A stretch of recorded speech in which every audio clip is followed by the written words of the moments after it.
गाळ्याचं भाडं मागितल्याच्या कारणावरून राधानगरी तालुक्यातील कौलव ग्रामपंचायतीचे माजी उपसरपंच अजित पाटील यांनी लिपिक सागर पाटीलला बेदम मारहाण केली।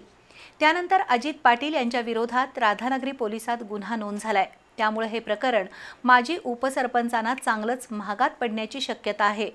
दरम्यान मारहाणीचा व्हिडिओ सोशल मीडियावर व्हायरल झाल्यानं राधानगरी तालुक्यात हा चर्चेचा विषय बनलाय। राधानगरी तालुक्यातील कौलव ग्रामपंचायतीचे लिपिक सागर पाटील यांनी माजी उपसरपंच अजित पाटील यांच्याकडे ग्रामपंचायतीच्या गाळ्याचं भाडं मागितलं।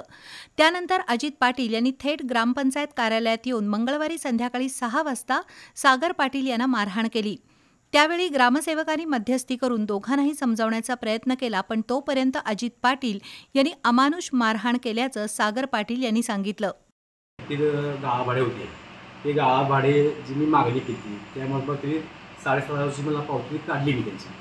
मग त्यात एक 2,500 रुपये राहिले होते, ते मला नंतर देतो म्हणून सांगितलं आणि 5,000ची त्यांनी पावती 7,000ची पावती दिली 7,500ची। तेच 2,500 रुपये तीच पैसे मी नंतर दुसऱ्या वर्षी मी तीच मागणी केली, वा हे तुमचं राहिलेलं 2,500 रुपये आहेत आणि चालू 10,000 रुपये, असं एकूण 12,500 रुपये मला द्या आणि 10,000ची पावती तुम्हाला मी नेहमी देतो की माझे पैसे आहेत। तर ते पैसे असं मी वारंवार मागितल्यामुळं त्याला ते अपमान असं वाटलं आणि तिने मला असंच का पैसे बाहेर मागतो म्हणून तिने मला ग्रामपंचायतीमध्ये येऊन डायरेक्ट मला तिने मारहाणच केली।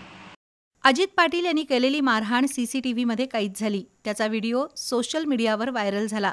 त्यामुळे राधानगरी तालुक्यात हा चर्चेचा विषय बनला। दरम्यान सागर पाटीलनं राधानगरी पोलीस ठाण्यात अजित पाटील यांच्या विरोधात तक्रार दाखल केली असून सरकारी कामात अडथळा आणल्याचं फिर्यादीत म्हटलं आहे।